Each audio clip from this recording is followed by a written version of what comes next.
Le permis est neuf, mais il ne faut pas s'y fier. Jean Dupuis l'a passé il y a près de 50 ans.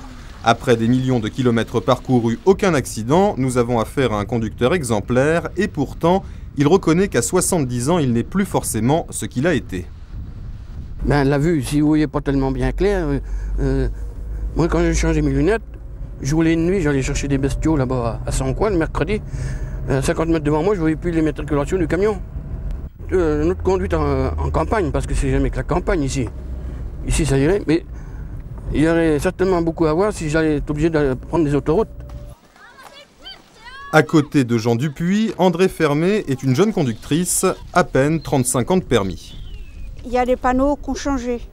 Enfin, qui ont changé, c'est pas tous les mêmes panneaux, mais il a été rapporté des panneaux qu'on ne connaît pas. Il y a des jeunes qui connaissent, mais que nous, on ne connaît pas. Il faudrait que, pour bien faire, nous autres, qu'on repasse le code de la route. Longtemps oubliés par la prévention routière, les seniors de la route sont aujourd'hui conviés à des séances de révision. Le Loir-et-Cher est l'un des 3 départements pilotes en la matière.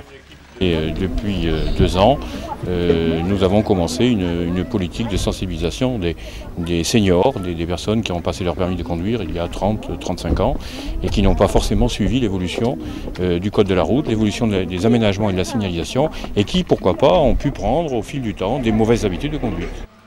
Réunion ou exercice sur simulateur, la prévention routière mélange aujourd'hui les jeunes et les anciens. Pour autant, vieillesse ne signifie pas forcément danger roulant. 2 accidents mortels sur 3 en région centre concernent le trajet domicile-travail et donc des conducteurs en pleine force de l'âge.